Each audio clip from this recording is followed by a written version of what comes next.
There we go. Got that. Oh, are you bringing us in or am I bringing us in? I think it's your turn. Okay, cool. Here we go. Start the stopwatch. You're listening to The Weigh-In with Mike Parson. What are you cackling at, fatty? Too much pie, that's your problem. And Fred Slow. Anybody want a peanut? On demand 24/7 at weightinradio.com. Interior crocodile alligator. And never is that too much pie, that's your problem drop. More relevant than this weekend. It is The Weigh-In, 590 KFNS, TalkSTL.com, weightinradio.com. And Fred, it's the holiday season, so I was wondering if I could start the show with a personal question for you. Yes, please do, Mike. Has your name ever been called at karaoke before the beer set in? Yeah, it's a game we play with each other. It's very. Do you remember when you were younger and in college, you would ice someone, which is when you make them drink a Smirnoff Ice? No, but it sounds. I believe in some countries that's worse than waterboarding. Yeah, the game was if you held a Smirnoff Ice below your waistband and then you tricked them into looking at it, then they had to then slam that Smirnoff Ice. And we do the same thing with karaoke. So we pick a terrible song, and then we assign that song to our friend's name, and then they then have to perform that song, or the punishment is obviously drinking a Smirnoff Ice. Right. So it's either it's karaoke or Smirnoff Ice. Suicide not an option.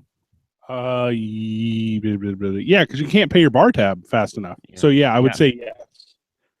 By the way, I'd like to welcome in our new sponsor, Smirnoff Ice. So terrible that it's a game played between friends who hate each other. Smirnoff Ice, the gag beer. Smirnoff Ice. What are you in 7th grade? No, hey, but seriously though, the grape one's not so bad. Yeah, but Fred, that's a time where men find out what they're made of, because I don't think I'm unique in the fact that in order for me to karaoke, I have to be super duper trashed. But if the place is crowded, you want to get your name in there. You want to get your name in there quickly, so you're not waiting in line. And then it's really just the race against the clock. There's something to be said about a guy who's 6'5", 300 pounds, can drink for 5 or 6 hours straight and still claim he's sober, and then he can get up on stage and, well, he can just perform, Mike. Have you ever? Are you that friend who you go out karaokeing and then all of a sudden, like you're like the voice style, Mike? Yeah. This is your song. Every time. I want to hear you sing it. The thing about AM radio is you don't sing Madonna. Yeah, I believe that was the Madonna doctrine of 1992. That's a law in the books. We've never used a bed during the show, but this could be it. Yeah, well, I mean, that could be a new format for us. When you call my name, it's like a little prayer. I'm down I don't even know the words. Yeah. Well, you got to be.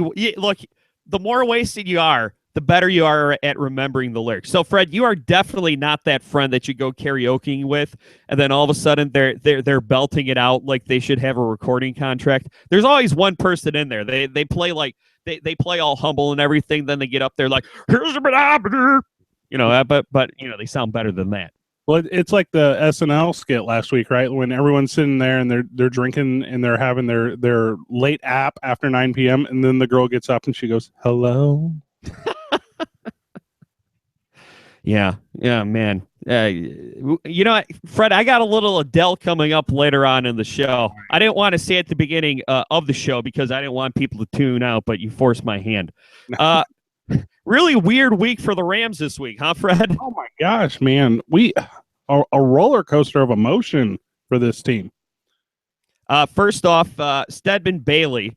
It's kind of, there's always that, whenever you get news like the Stedman Bailey news where someone of note is shot or taken to the hospital, there's always that period of time where that's the only information you have and you start imagining the worst.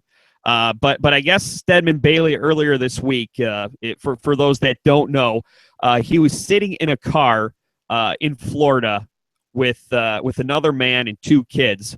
A car rolls up, sprays bullets into the car. Stedman Bailey gets shot twice in the head.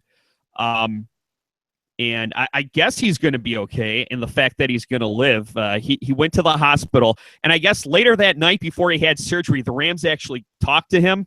So either Stedman Bailey is a badass who's invincible, or he got lucky. And there's no quote-unquote right place to get shot in the head, Fred. But if there is, I think that's where Stedman Bailey was shot. And kind of a crazy story. Shot early evening, like not 9 p.m., like in like a regular hour where these kind of things usually don't occur. And he, I mean, dang, just good luck to him and his family and everyone who cares about him, because it's a brutal thing. But you're right, a lot of speculation when this story first came out.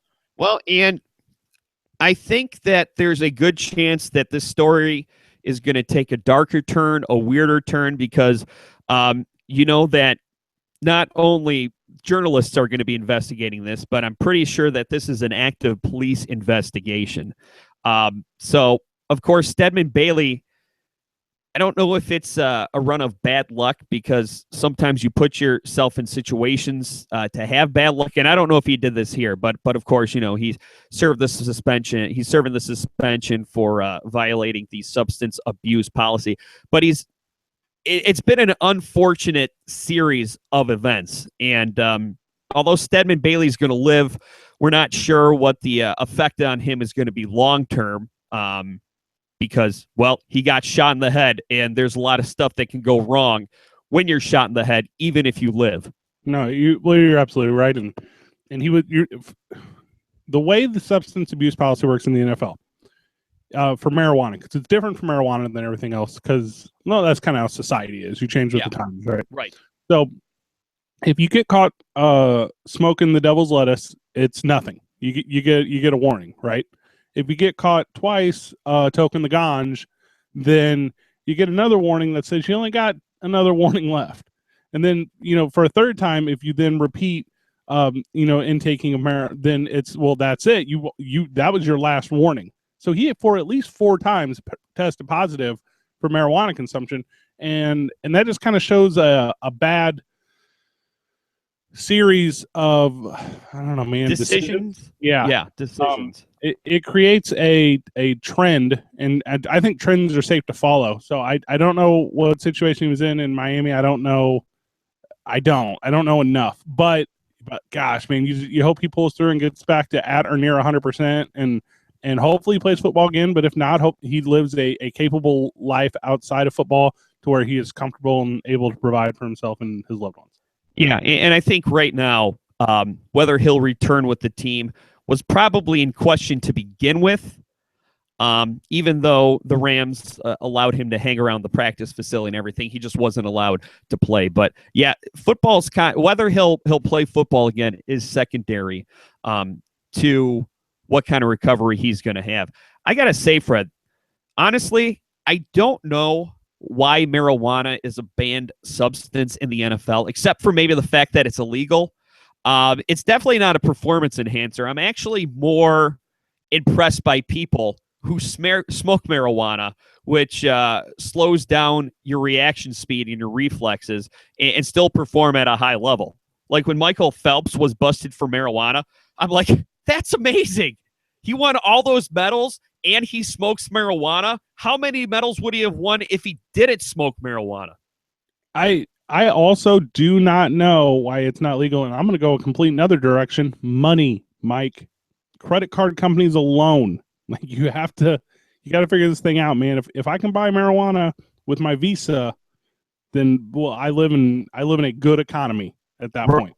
Right. And I mean, the laws, they're a big ship to steer, so to speak. It takes a while to get that thing turned around. But I think the states that have legalized marijuana have proven how beneficial it can be from a tax standpoint. And as far as I know, it was Colorado, and was it Washington State was the other place? Yes, sir. And you've got ties to Washington State, Fred, so you might be able to answer this better than I could. I don't think it's had a big impact on crime either. So to me, it seems like a win-win. No, it's a little bit. It's a triple win because like it doesn't affect crime and it brings an income, but it brings in that ever sought outside income, right? So I just read an article the other day. I think it was in the Boston Globe or something, but it said Colorado's tourism industry through the roof right now. Like yeah, because stoners are going there for a hassle-free vacation. That is exactly what it is, and they're there and openly and joyfully and all these things. And hey, and by the way, I've never smoked weed in my life, like so I'm not that guy. Right, but, we have no vested interest. But I absolutely am for though. If you want to do that, you should be able to do that. And there are lots of things I choose not to do, and this might still be one of them. But yeah, there's a ton of benefit to it that I just don't understand with the low risk associated. Why cities and communities and states wouldn't take advantage of this? You know, Fred, I dabbled in the marijuana back in 10th grade, and I remember when I realized it wasn't for me. I was in a food court at the Great American Steak and Potato with my friend Andrew, and I could not stop laughing. And on top of that, I felt like the fact that I couldn't stop laughing would tip somebody off that I was under the influence and that I was going to go to jail, which just made me laugh even harder and scared me. So it was this terrible, vicious cycle. And I said, hey, it's not for me. No, but you just say no, Mike. Just say no. Well, I have to because I can't handle it. But it's weird, Fred, because, you know, I know a lot of people who partake, and they get really weird and suspicious around you if they find out you don't smoke, like you're going to judge them or like they have to hide it from you. I also live in a society where people have free will, so I have friends that also do this sort of thing. I would have thought when I was younger, when I was growing up, there were two things I was very concerned about in my life. I was very concerned with stop, drop, and roll. Yep. I was told throughout time growing up that I would eventually at one point catch on fire, and then I would need to know how to extinguish myself from being on fire. And you're still alive, so it's worked out for you. Right? So I've been watching my back for years. But then I was also told, Mike, that I could just say no when a stranger offered me drugs. And the amount of strangers offering me drugs has been gigantically disappointing to me. Right. From the way the picture was painted, I thought I'd be offered drugs all the time. I thought I would be, every corner I turned, I would say no. Yeah, I mean, the ratio of friends offering you drugs to strangers offering you drugs is wildly disproportionate. So it's unfair. Dare needs to change its message. Speaking of messages, Fred, we got to go to these. We'll be back. It's the weigh-in. AM 590 KSTL and weighинradio.com. All right, nice post. KFNS, not KSTL. Shit. Sweet shit. Hold on. Should we redo that part? No, we'll just leave it. We'll fix it on the way back. Okay. What I say? KSTL. Ah, crap. I was thinking Talk STL. Which, if we could get KSTL, I think I would get it in a heart. I'm sure someone owns it. You know what? Let's address it at the beginning of the next segment. Yeah, I agree. Okay, cool.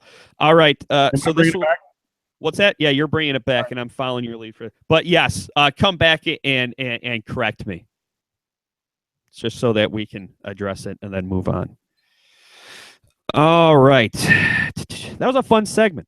Yeah, good job. See, I like when we do that. We talk about something sports, and then we break off.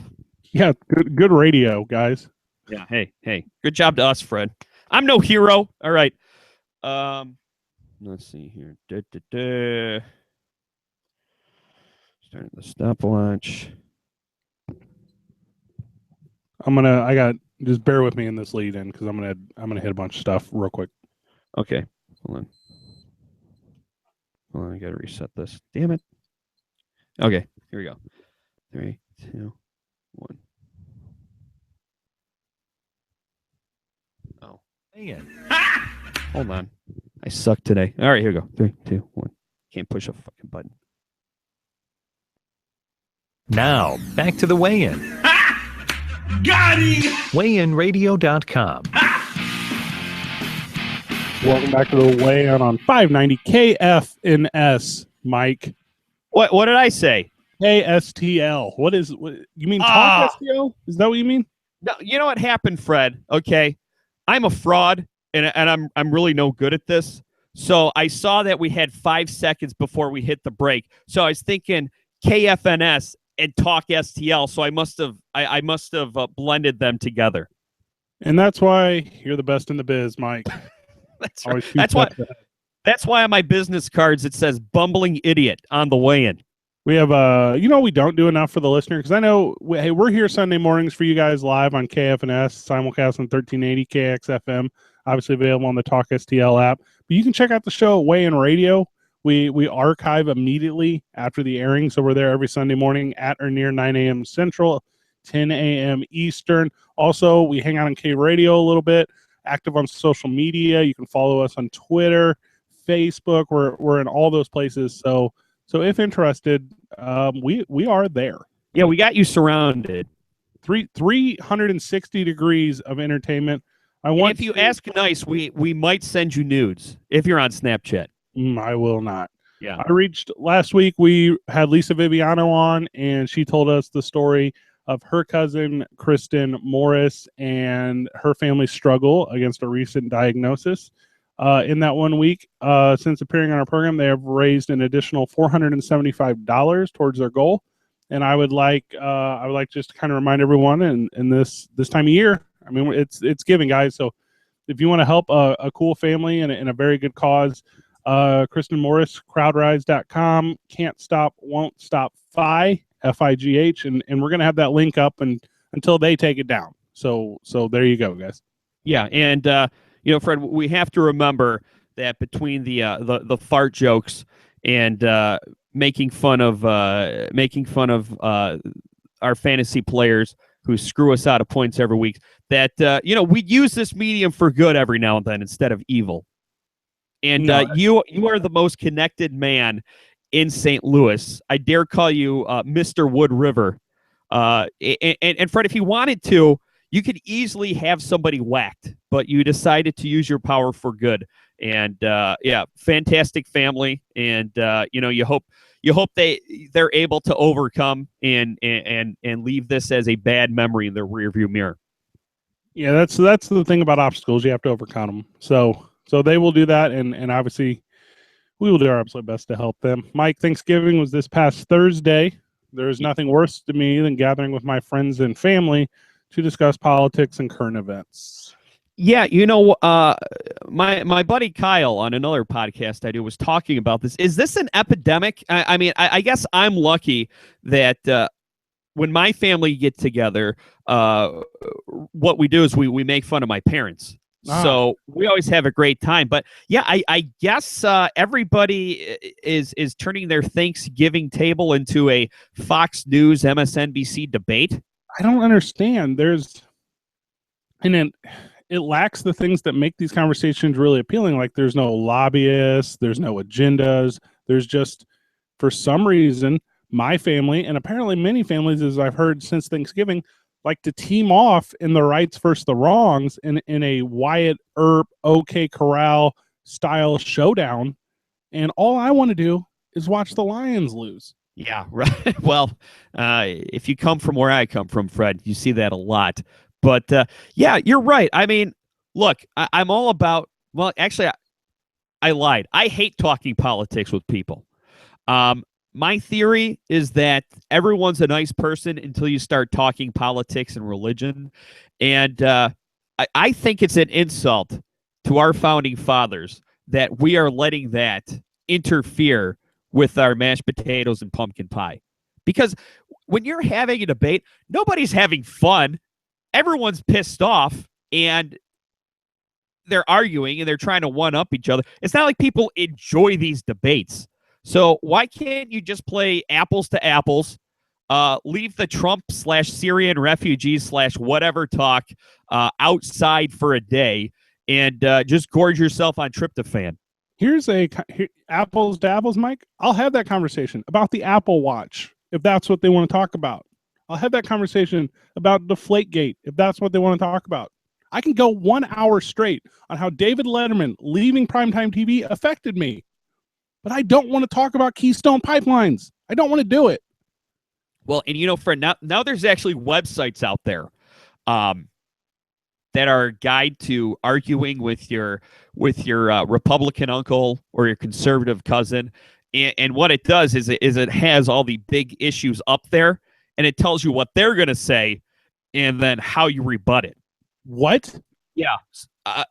You know what? The only thing you have to say is, shut up, Uncle Steve. I love you. Let's have some pumpkin pie.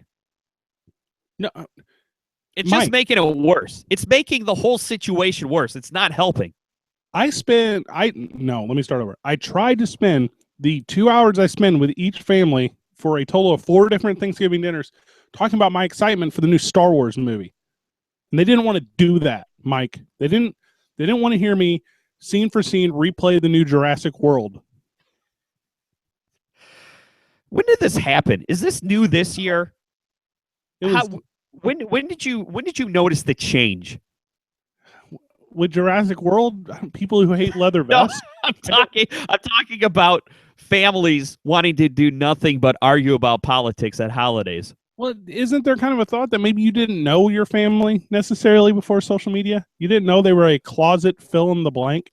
Right. Yeah. Like that meme going around. There's a new app that tells you which one of your friends are racist. It's Facebook. I haven't seen that. It's a good one. It's not just racist, Mike. It's a politicalist and sexist and bigotist and sportsist and ignorantist. There's right. a lot of them. Right. In every difference of opinion, it's like a blood feud now, even if it's not politics. Even if it's like, hey, season 2 of American Horror Story was much better than season 3. Then all of a sudden, like small stuff like that, small innocuous stuff like that, are deal breakers for people. And I really do think it's Facebook, because if you go, I pride myself, Fred, on having a very diverse group of friends. I have, a lot of moderate Republicans, a lot of moderate Democrats. I've got some socialists. I've got some far-right Tea Partiers. And everybody's posting these articles, like every move that's made by anyone of note is apocalyptic. And I get it. The only thing that sells better than sex is fear and anger. So they're doing it for the clicks, but it's ruining our Thanksgiving. And I fear it's ruining our society and culture while they're at it. I had felt maybe as if my society and culture originally became ruined when I went to college, because that was the first time where you're not corralled or policed by your family and friends. You're just kind of out on your own. And then people would ask me like, so it's pretty obvious that you're like a far left-wing liberal. And I go, how is that obvious? I'm not telling that to anyone. Like, this is projecting.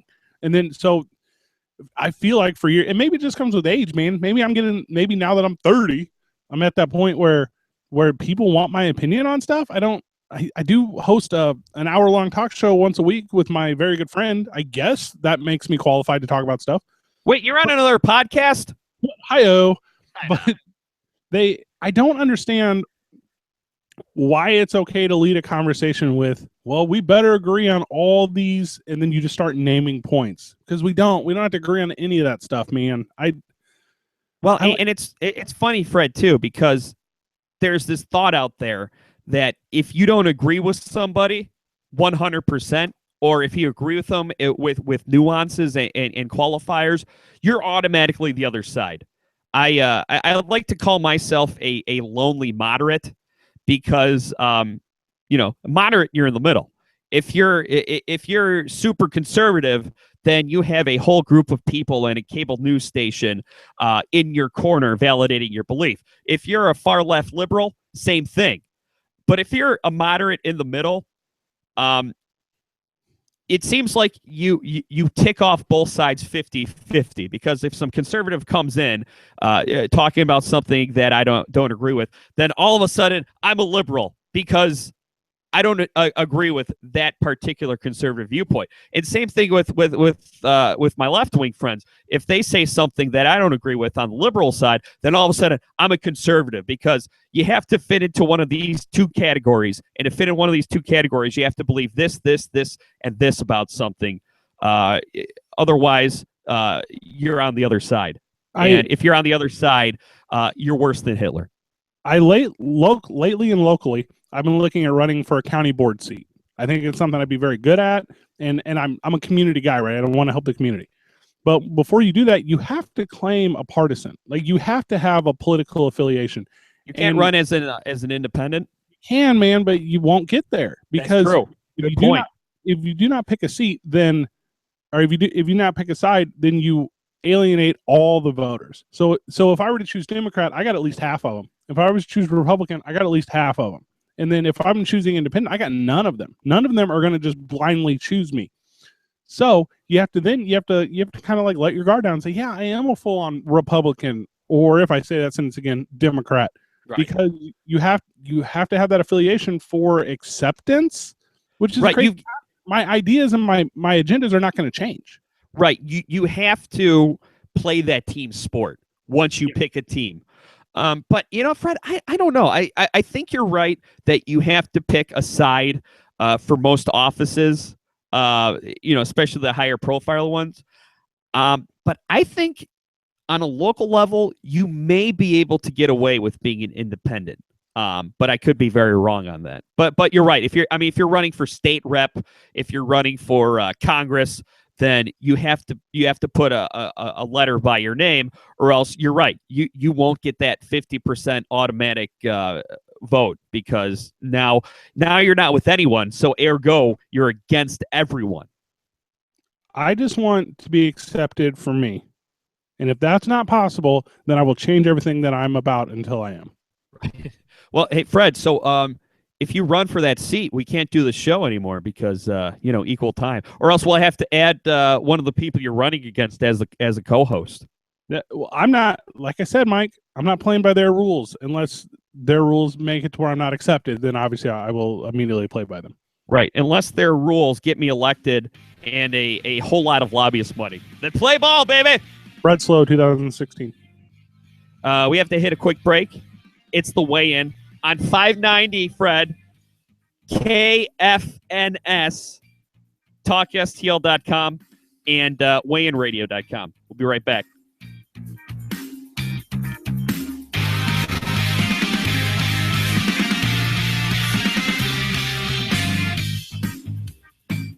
All right, I was out a little before the post, but that's okay. I didn't want to tap dance and go over. You still there? Yep. Hello. Oh, sorry. I thought I thought I turned down your pot for a second. No, that's my fault. I wasn't. And this is gonna sound weird to you. I wasn't speaking. Yeah. So that's cool. What did you say you want to run for? County board? I'm gonna run for county board. Yeah, I'm sure you'd win. It's not this year. It won't be till 2018. But the guy that has the seat, he was giving me dirty looks at the bar one night. So Really? I'm gonna beat him. Yeah. I might maybe as soon as I beat him, I might step down immediately. Well, and this would be a topic for another show, and I'm not sure if it would be germane to Missouri, but in the state of Missouri, when you renew your license plate tabs, is that on your birthday or when are you supposed to renew those? Okay, so we're doing there. It's different. So I live in Illinois, first of all. Oh, that's right. So if you renew your license, it's on your birthday. If you remove your license plates, it's date of purchase. Oh, okay. Because ours, it's all your birthday. No. So I've had every election year, I've had this bit where, and I'm only half joking about it. I probably will never go through with it, but I think it's a real drag having to pay the state $90 every year on your birthday. So my plan is to run. What's that? I've heard this bit before. I've heard you do that. Yeah. So I'm going to run, and I'm going to change it to your half birthday, and then I'm going to step down. Well, I'm going to stay in as long enough to get lifelong benefits, then I'm going to step down. 4 or 5 years ago, when I first moved back to the St. Louis metro area, 5 years ago now, shit, time flies, man. Yeah. The little village I moved into, the water clerk turned off my water when I first moved in. So I moved in. I have to go down and get the water, transfer my name. I needed $150 cash deposit, which who carries $150? Right. So I was like, oh, I got to run to the bank. I'll be back. So I left, ran to the bank, and then on the way back to pay the $150, I was like, oh man, I got to stop at the house and take a number 2 break. Right. So anyways, go in there, hit the flush. Guess what? You flush your $150? No, she had turned my water off in the 20 minutes it took me to go to the bank and get the $150. Wow. So I was going to run for mayor. Let me start over. I attempted to run for mayor of the little village, and my whole platform was I was going to fire her. That was my whole platform. I did not get elected. That's probably a good thing you didn't get elected if that's why you ran. I ran to fire one person. The stipend was like $3,000 a year, and you get a cell phone. Oh, really? Yeah. Wait, so how late did you say you were on your water? I wasn't. I just hadn't put down the deposit to transfer it to my name. So I didn't. I'd only lived in the house for like the weekend. Yeah. Wow. So I had to transfer it from my landlord to me, and like I said, she shut it off in the 20 minutes it took me to go to the bank. I remember our second water bill never came in the mail. So it's like, it's been 4 months since we got our first water bill. So I went on the city's website, and it was like due like 3 weeks before. Lucky there were no late fees, but in the comments I put in all captions, did not receive a bill in the mail. Please send next time. Ours is automated. Is it? Yeah. I don't like automatic payments. I feel like it puts me at risk of overdrawing. Okay. Geez. This segment, I don't know if I want to talk Case Keenum or how much I hate Brett Favre, then go into the Rams on the Hall of Fame ban. Well, people have been talking about Case Keenum. Yeah, people have been talking about Case Keenum all week, haven't they? Well, and that story will change come Sunday because he'll either be past concussion protocol or not. So, okay, cool. The Brett Favre thing. All right, so I'll bring this in. What I'm doing is I'm starting the stopwatch after because I feel it's better to have like if we're like 15 seconds over, I can time compress and it'll sound good. Like it'll sound just a little sped up, but not like 2. So anyway, here we go. It doesn't have to be perfect. I know. Now, back to the weigh-in. Hold on. I don't know what's going on here.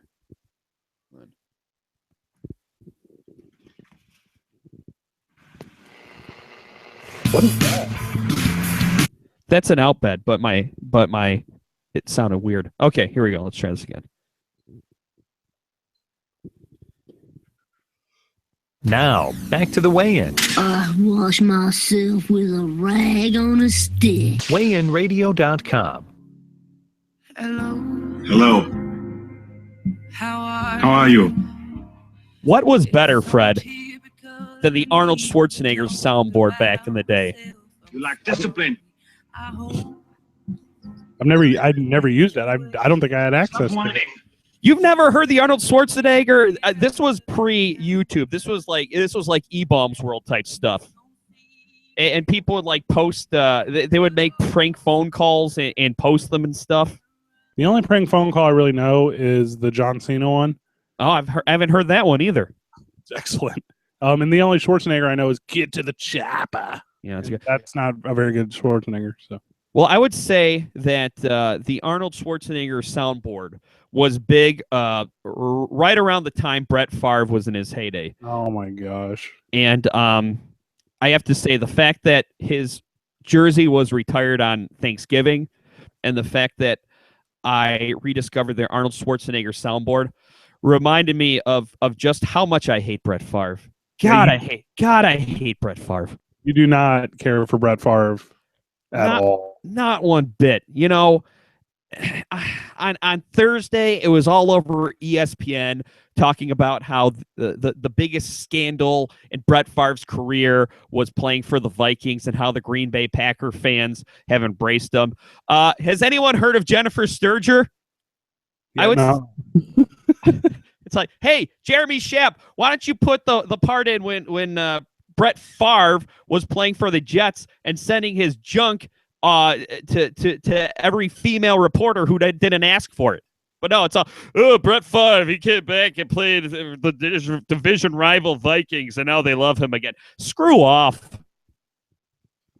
The second, and I think it goes without saying, but the second most atrocious thing about Brett Favre is Wrangler jeans. Yes, exactly. Those things pinch like a mother.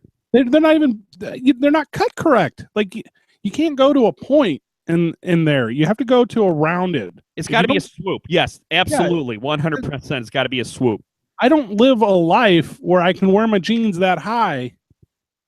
Well, period. I can't do that, man. Right. I'm a busy man on the go. I have no time to mess around with that at all. And I don't for one second believe he owns that 1940s Ford T1 red truck in all these commercials. He probably stole that. He probably stole that from some nerd who he gave a wedgie to and stole his truck like Grand Theft Auto. He needs to be sitting on the bumper of old number 3, Dale Earnhardt's car. Then I'd buy it. Rest in peace. You know what though? You know what also annoyed the hell out of me out of Brett Favre is how many damn times John Madden had to remind us how much fun he was having out there. Every other play, he's having fun out there. He's a gunslinger. Blah blah. Oh look, he's patting Warren Sapp on the head. He's having so much fun. Just a kid out there. Man playing a kid's game. That's right. That was like. I think that was the precursor to everyone hating Tim Tebow. You remember how everybody hated Tim Tebow? Not so much for Tim Tebow, but because of the way he was worshipped by all the sportscasters. I think that started with John Madden and Brett Favre. I think they used to carpool the games together. Maybe do a little soak in the tub. In high school, there was always like you had like the jocks, right? You had the guys that played all the sports, and they were always in the in crowd. But then you always had one kid who was really good at a certain sport, but he just didn't fit in with anyone, right? Brett Favre is that kid. Brett Favre was really good at football, and he was the quarterback. He played 20 years. Maybe he passed for like 71,000 yards or something crazy. But, he's got like no friends. Like, right. His former players are not calling him. Like he was like, I'm going to go back to Mississippi. And no one said, yeah, I'll come down and see you. Well, because he was a total prick. Yeah, he's awful.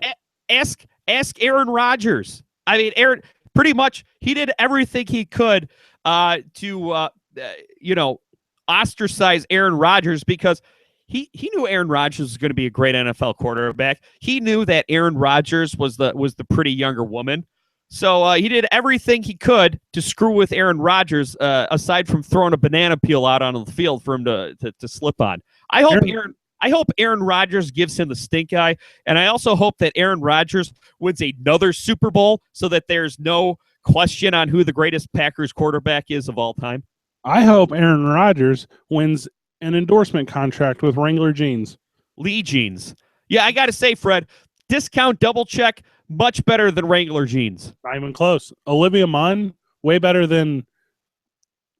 Oh, she's just really good. So that's the end of that conversation. She's the tops. Yeah, I mean, Olivia Munn, she wins that contest. Also, I saw Aaron Rodgers on Jeopardy one time, and he did really well. And I've never seen Brett Favre on Jeopardy. Well, he went to because he would suck. What? No, Cal's a Pac-12 school. Like, that's a good school. Yeah. Well, I mean, Aaron Rodgers, you could see the competitiveness in his eyes because he was locked in, and you could see himself get pumped with every right answer, and how angry he'd get with himself with every wrong answer. Are you aware of my Jeopardy rooting rules? Have I ever told you these? No, please enlighten me. So I will not root for you if you write your name in cursive. Okay. Because that you're just trying to confuse me. I do not care for that. I also will not root for you if you hold your clicker button in your left hand. Oh, you want to root for me? I'm left-handed. Yeah, well, then no, I would not. I would root against you. Yeah. Well, you know what? Then my final Jeopardy answer, if I didn't know it, say screw you, Fred. Screw you, Fred, and screw you, Brett Favre. And Alex would be like, I'm sorry, that's not the answer. But he would also, before the show, I would be the guy who writes Turd Ferguson. Yeah, right. That's innovative. That was the funniest joke to me when I was a kid. The Hall of Fame class looks pretty good this year, Mike. They have all the names, man. Just very greatest show on turf heavy. And I'm glad we're going to go straight to the Rams. So, second semifinalist appearance, Isaac Bruce. Second semifinalist appearance, Kurt Warner. Second semifinalist appearance, Orlando Pace. And then we're leaving out Torrey Holt with his second semifinalist appearance. So there's four of them, and Marshall's already in. Yes. So, See, I'm glad because I have to be honest, Fred. The NFL Hall of Fame doesn't get as much coverage as the Baseball Hall of Fame, so I wasn't sure whose first time it was. Of course, our boy Brett Favre is on there, and he's going to get in first ballot, rightfully so, even though I still hate him. But the greatest show on turf players, I think a lot of them on that list lends to some interesting debate. yeah, well, I agree completely. The thing about the greatest show on turf is it was such an innovator at the time, right? So Mike Martz and Coryell and all those guys put together this offense, and they were at will scoring points, i.e. similar to the Golden State Warriors today in the NBA. They just were able to get up and down the field, put points on the board, and they made scoring sexy. Man, they made the downfield pass sexy, which you hadn't seen necessarily in previous years with guys that even like nominated this year, like the running back in Denver, Terrell Davis. Yeah, like TD. like Emmitt Smith for so long. You know, the 90s had a lot of really powerful and strong, man, just overpowering lines and running games, and the Rams went another direction, and they're able to, for about three or 4 years there, just really light up the show. I do have to say, Fred, I'm surprised that this is Kurt Warner's second appearance on the semifinal. Did he make the final his first time through? He did not.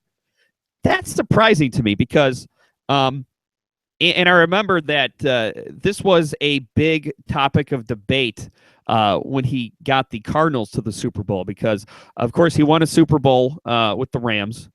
And he got there with the Cardinals, and a lot of people are saying, "Okay, well, he's been to 3 Super Bowls. I think he's won one."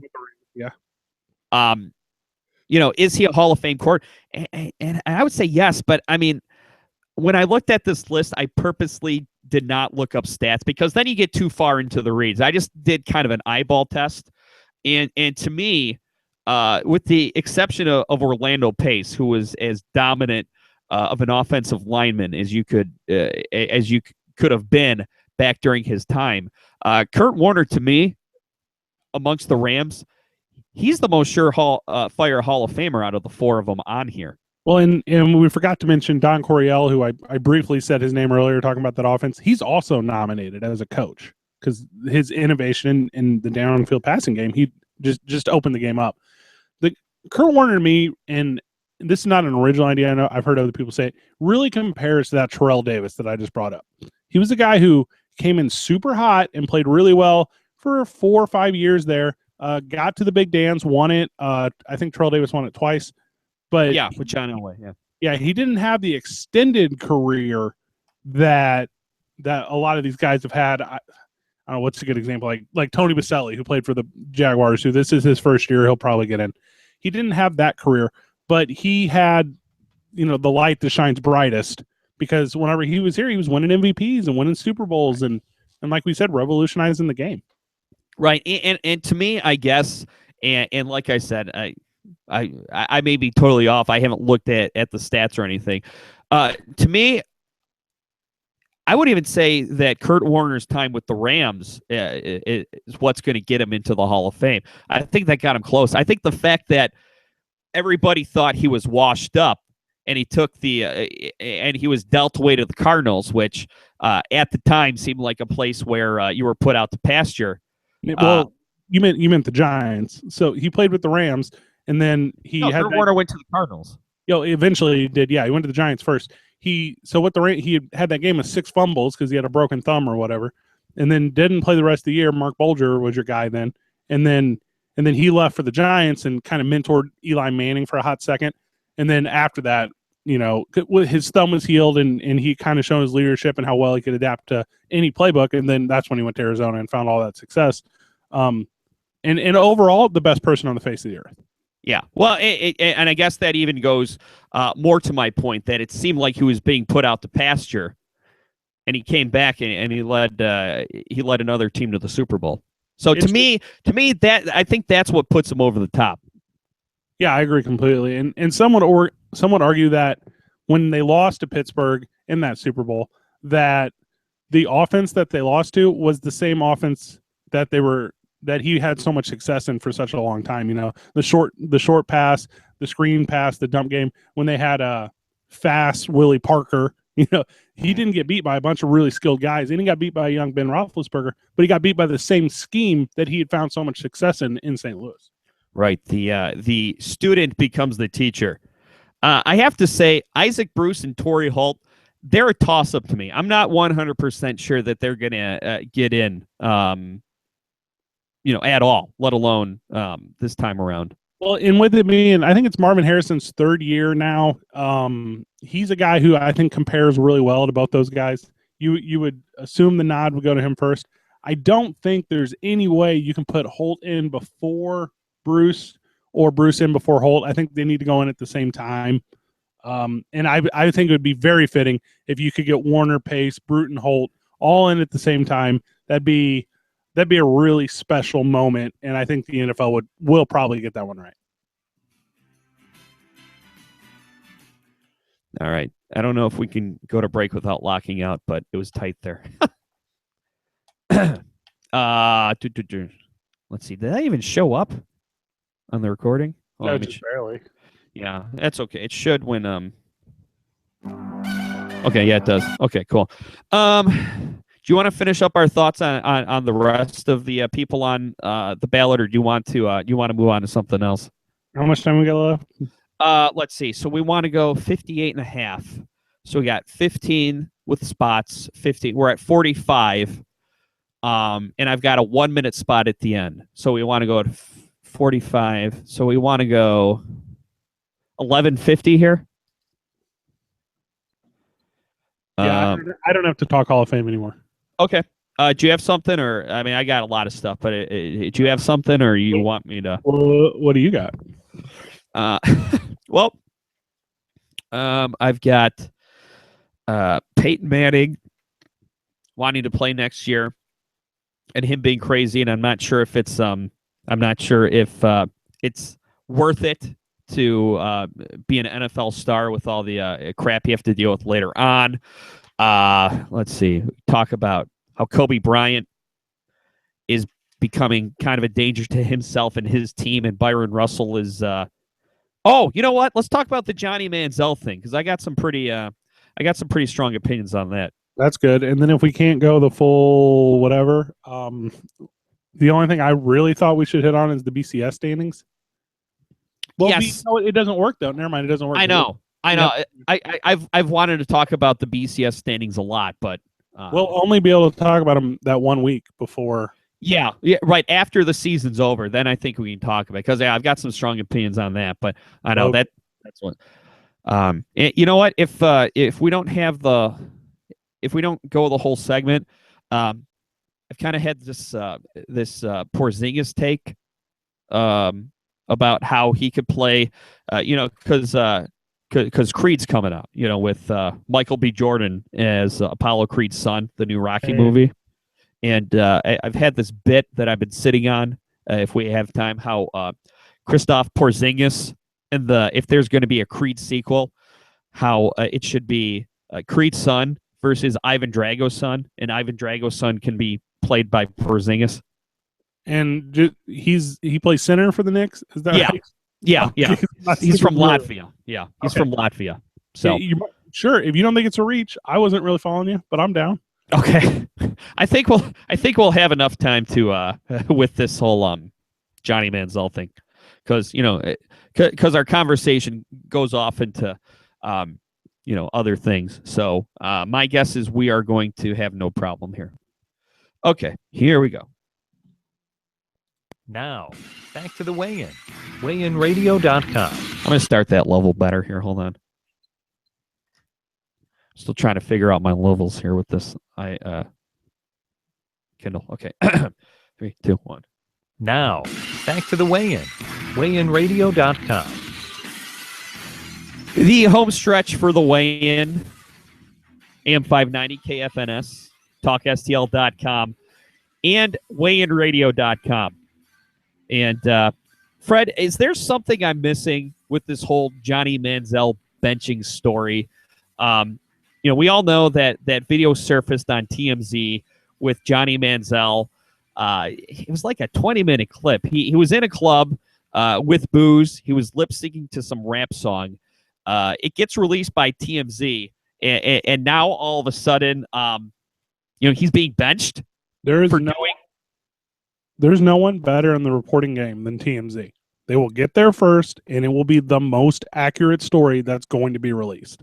Well, that's not even a joke. That's real. Yeah, everyone. Well, and I mean, it's not like anything they reported is inaccurate. I mean, Johnny Manziel was on his bye week. He went down to Texas. He partied with a couple people, and a cell phone video was released, and now he's suspended. To me, it seems like he's being suspended for what every single NFL player does. Hell, what anybody does when they have a week off work. Do you have a boss, Mike? I do have a boss, yes. Okay. Have you ever told that boss you would not do something? Yes, but usually it's work related. Sure. Hey, absolutely. No matter what it is. Have you ever told your boss you weren't going to do something and then immediately do that thing? No, I have not. Okay, because if you do that, you know what's going to happen at work? You're going to get in trouble, Mike. Okay? You don't drink at lunch, do you? Define drink and define lunch. These guys have unique schedules. They have unique jobs. They have unique responsibilities. And with that, heavy is the burden. That there's a saying there I can't quite spit out. But heavy is the head that wears the crown. Thank you. Johnny Manziel said to his teammates, his coaches, his friends, his family, "Hey, you guys know I was in rehab. You guys know I've just been playing Xbox and practicing football. That's my life right now. Don't worry about me on the bye week." Quote. That's a quote. I just quoted him. Don't worry about me on the bye week. Well, didn't he say that he didn't necessarily say that he was going to stop drinking? He said that he wouldn't do anything to embarrass the organization. And I mean, to me, that video was a kid partying. I mean, if that was me, I wouldn't be ashamed of my mother seeing that. And I understand it. He had a substance abuse problem with, we don't know what the substance was. And he went into rehab on the off season. But to me, Fred, this seems like a passive aggressive way for Mike Pettin or whoever in the Rams organization felt like it was a mistake to draft him and have it out for him. Cleveland, yeah. What'd I say? You said the Rams. Oh, I'm sorry. We talked about the Rams last. Yeah, anyone in the Cleveland organization who has it out for him. And I don't know. To me, this seems very passive aggressive. If you want to bench the guy, bench the guy. Don't wait for him to quote unquote give you a reason other than he's not playing up to snuff. Mike, let's say you have a chosen profession, right? And this relates to the listener. Whatever profession you choose in your life. And let's say at that profession. We're both struggling in this segment, Fred. Let's just get through it. Let's finish strong, like Brett Favre having fun. There's only 32 of that job in the whole world, okay? There's 32 of them. And if you're going to be one of the 32 at that chosen profession, all you have to do is demonstrate responsibility. That's all you have to do, man. You have to be good for 9 months out of the year. If you can't do that, you deserve whatever punishment is associated with that. And if that's lack of opportunity, if the worst thing we're doing, we're not taking away your money, we're not taking away your income, we're not taking away your health care, we're taking away your opportunity.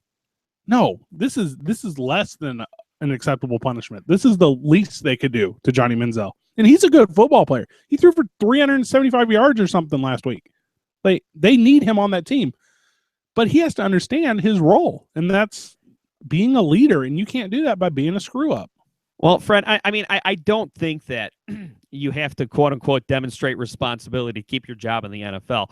I mean, let's face it. If Johnny Manziel was playing like Cam Newton's playing, and if the Browns were playing like the Panthers are playing, I don't think he's getting benched. I think, to me, this is the Browns just waiting for a reason to bench Johnny Manziel, because to me this isn't much of a transgression, and I understand it.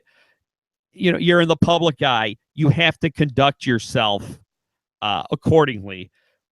But perhaps the reason that the Rams are, what are they, 2-7, 3-7? I don't remember exactly, but what I say, I keep saying Durant. damn it. The Browns are 2-7. Maybe it's because their coach can't man up and directly bench the quarterback without some kind of passive aggressive reason. It's a weird situation because the NFL has structure and they're a league. They're a single entity. It's been by law, they're a single entity.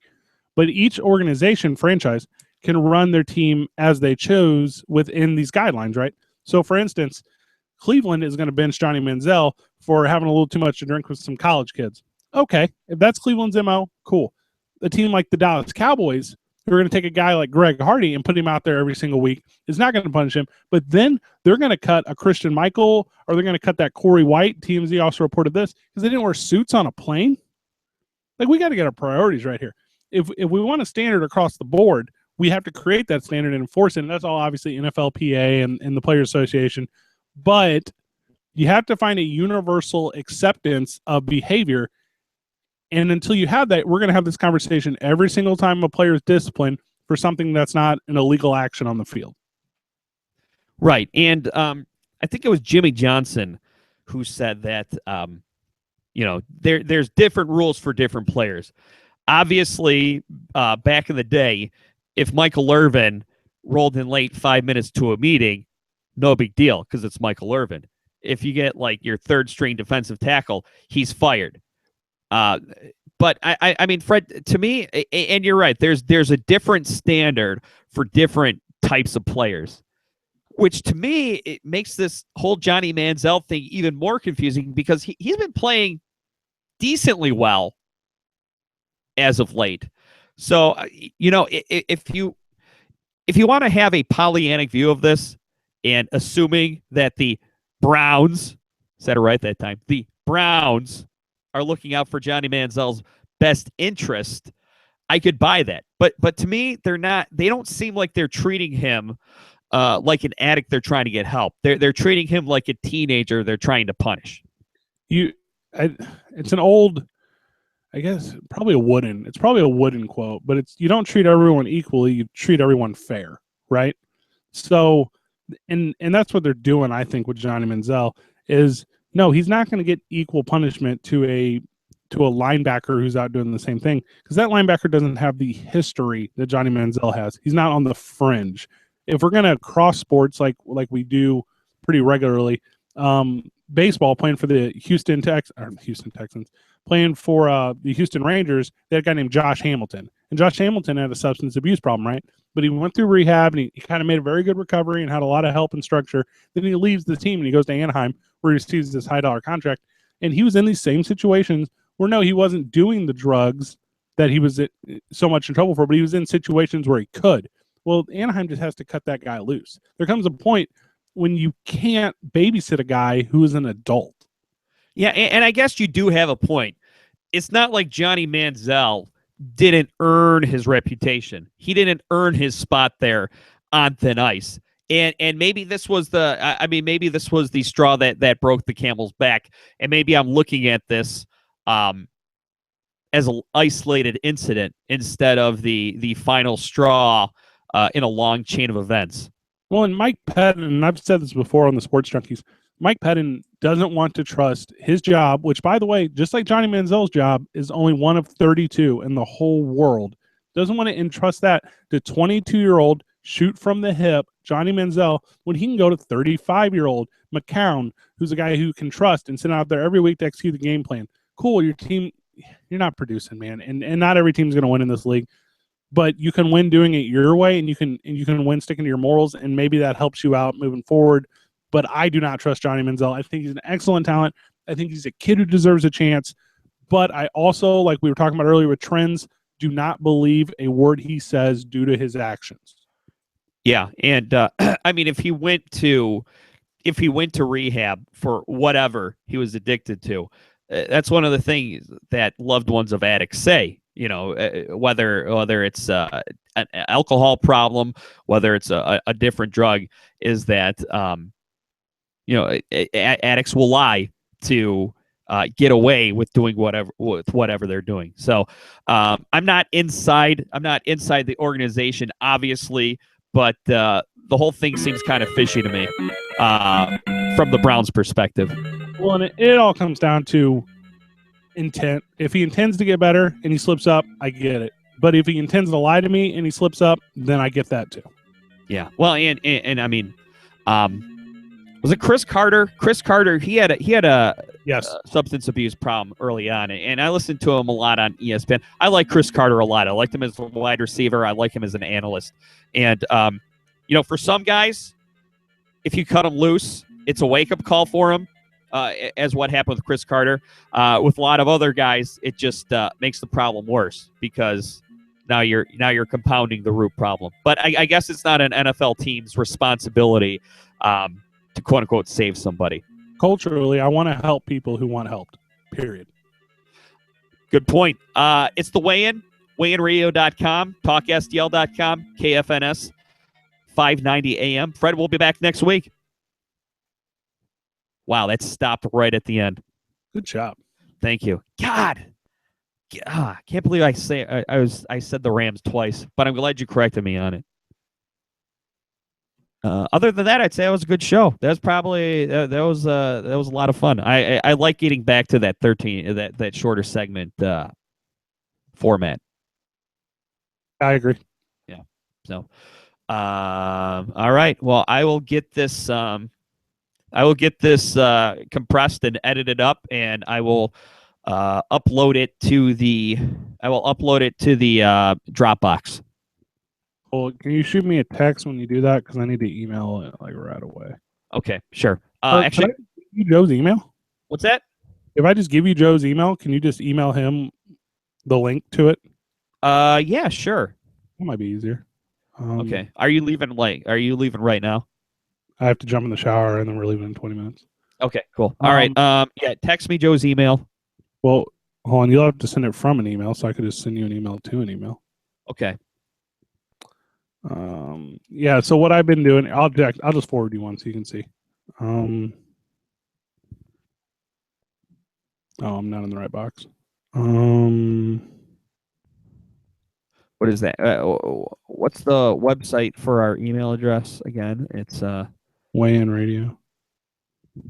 Weigh-In Radio. How do I not fucking have this anywhere?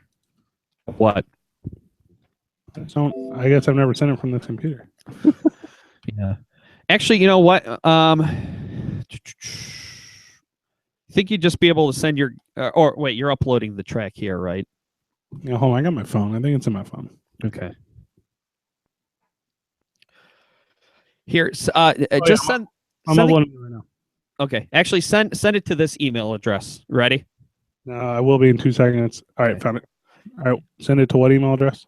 Mike J. Parsons at yahoo.com.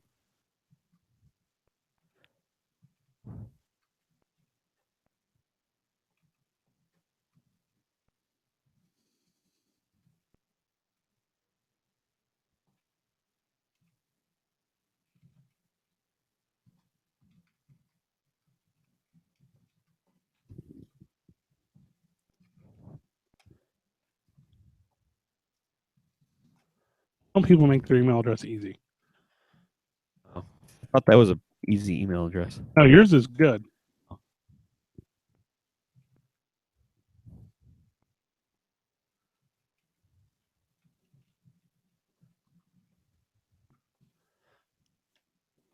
right, cool. So I just sent that to you right now. So, yeah, if you just want to shoot him a text, we're still live if you care.